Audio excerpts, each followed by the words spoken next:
I'm not going to waste your time like every other video editing creator who says top 5 AI tools to be more productive, and I'm not going to say this shit. Number 1, presets. Number 2, shortcuts. Like, you aren't stupid. You already know the basic stuff, and that hasn't worked for you yet. What I'm going to tell you in this video is exactly what's helped me become a more productive video editor and get videos done for these high paying clients who actually value you getting videos done on time. If you have goals right now of making a lot of money from video editing and working with these high paying creators, you're going to need to become better at getting videos done fast.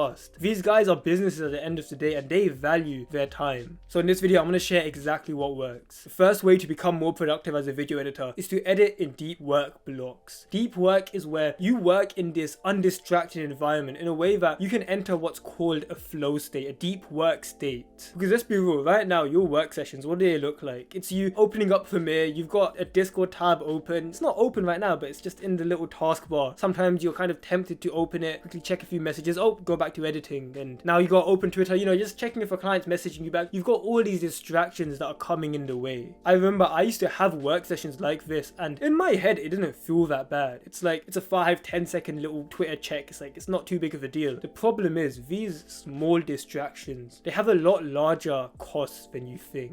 Because there's research to show that pretty much it takes us about 20-30 minutes to get into a proper focus state. So you start working, and you know, you've probably felt this before, like the first 15-20-30 minutes is you get really distracted, but once you get past that, you can actually focus, and it's like time just flies by. You look back at the work session like, god damn, I didn't even realize I was able to cut the whole video in that little time. If you've ever had a moment like that, you've been in a deep work state before, and you know how amazing it is. But every single time you introduce a new distraction, just 5 seconds on Twitter, quickly just checking your phone, even if the notification comes up and you don't check it, it still breaks that 20-30 minute entry period. You reset your timer back to 0. I have a whole video on deep work and the 3-step protocol that I use to get into it. But essentially all you want to do is you set a timer for 90 minutes. In fact, I've got one right now. I do my recording sessions in deep work as well. So you've got a timer for 90 minutes. We've been recording for about 13 minutes now. And you also have, it's going to sound strange, but you have a camera that's recording you. There's currently a tripod on my phone time-lapsing me working. And it's these weird things that I do, this deep work protocol, which allow me to work so much more productively. I also do this with editing, and I've shared into my Discord. So in my Discord,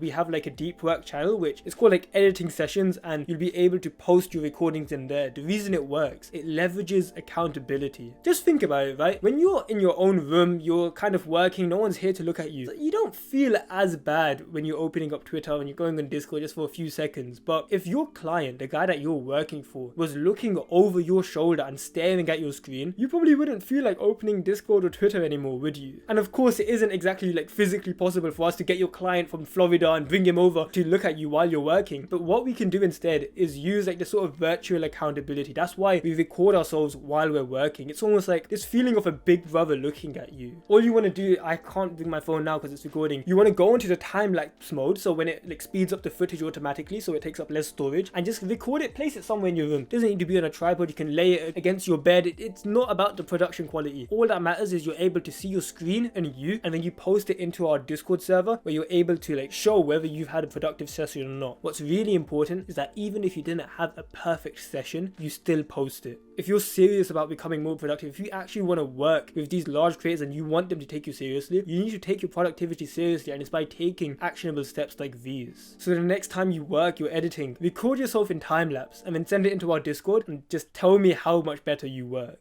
The second way to become more productive as a video editor is forgetting about work-life balance. Now, this is going to sound a bit controversial because for your whole life you've been hearing, okay, work-life balance, having balance is really important. Oh, you can't work too hard. I actually don't agree with any of it. The reason being, I've tried it. I've been the guy who would look up these videos, how to have work-life balance, how to balance your editing life. It's like, I watched these videos and I asked people and this is what they were telling me and I tried it. But I was there when I would be out with my friends, socializing and having that life balance, and I'd be there checking my Twitter DMs, seeing if a client messaged me back.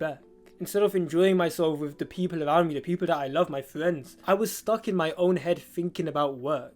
So it's like we'd finish chilling together and then I'd go back home and I'd be working now, and I've got Premiere Pro open, supposed to be working, and now my brain's thinking about socializing. It's like no matter where I was, my brain wanted the opposite. Like you've probably had times like that. If you are ever at your desk working and you feel that urge to check your phone, you feel the urge to open your social media, you feel the urge to open your friend's group chat, that means you're suffering from the same problem that I did, and the reason is because you listened to all these other people that told you work-life balance was the way. The real real way to become more productive is not work-life balance, but work-life separation. Now there's a slight difference. Separation is where instead of us trying to do like half and half, what we're doing is when we do work, we only work. We do not care about anything else. We do our deep work sessions. We're not checking our friends' group chat for a while. We forget our families even exist, as weird as that sounds. But when we spend time with our loved ones, when we are in our play mode, we do not care about work at all. That's when a client, if they message us, we can reply a few hours later. We've done our work properly. We've done our deep work blocks from before, so we don't have any overdue projects on our mind. When I'm with my friends right now, when I'm chilling with people, when I'm talking to whoever I want outside, I'm going to cafes and stuff, I don't have a single editing project, a single video to record, a single person to DM in my head. So imagine how much more fulfilled and like present I feel when I'm with these people, and when I come back home to work, how much more happy do I feel to continue working? And I'm like, okay, I don't need to think about me socializing anymore because I've done that for the day. So don't listen to all these retards who are burning out themselves and talking about work-life balance. Like, they've tried work-life balance, they're also complaining about burnout, and for some reason we decided to start listening to them. Work-life separation is what you want to be striving for. When you're working, only work. Forget about the rest of your life. When you're enjoying your life, when you're doing your own thing, enjoy yourself. Play hard. And when you aren't working, when you're talking with your family, when you're talking with your friends, when you're going out to eat, genuinely enjoy yourself. Don't have work on your mind. In a weird way, this makes you enjoy both your social life, your play, and it makes you enjoy your work as well.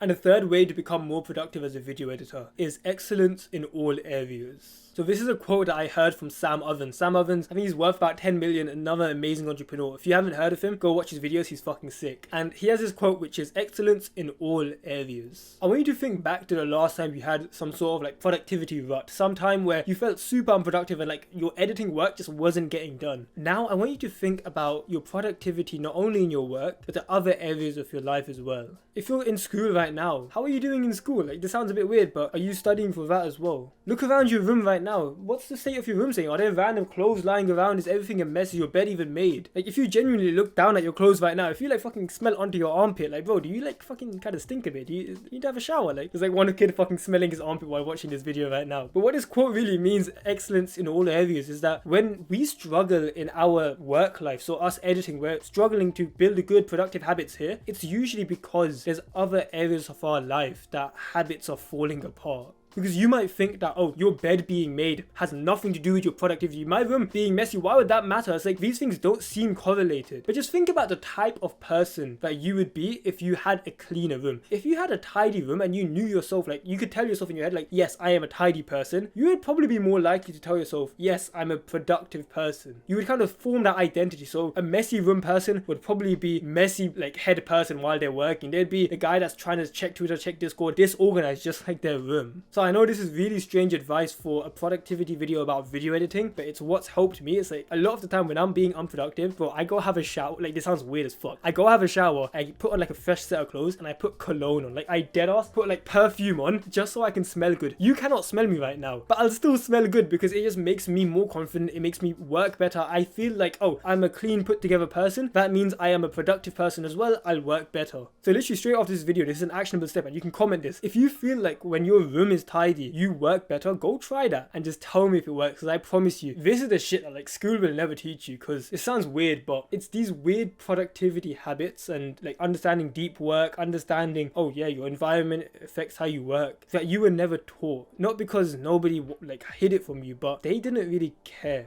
Like, in a normal job, if you were to be tired as fuck and you hated your life and your room was messy and your life's falling apart, but as long as you come in at 9 a.m. and you're working and your like performance is alright, we don't really give a fuck about the rest of your life. So to them, it doesn't really matter whether you hate your life or not, whether you're being productive long term or not. As long as while you're with us, you are getting the work done, fine. We don't care about the rest of your life. And then you'll continue, and then you'll get burnt out and you'll quit that job, and you'll tell them and they don't even care. I applied to one job in my life, and when I started hearing about things like this, and I got rejected for that job, maybe this is me being salty, but I remember I applied to KFC, I got rejected, and part of it was ego, so I didn't continue applying to jobs, but I'm glad because it meant I could take editing full time, and it forced me to have to make money another way. So in a weird way, me getting rejected for a job made me more money. But just hearing about like other guys living like a 9-to-5 life, of course, if you're just starting out, it's like cool, like you're young and you're trying. You watching videos like this means you're trying to escape that shit. shit. And honestly, it's just such a shitty life, because this guy, if you were to like hate your life, your room was messy, you hated the way you were living, and you couldn't perform in work, so you left, this guy would literally replace you within a week.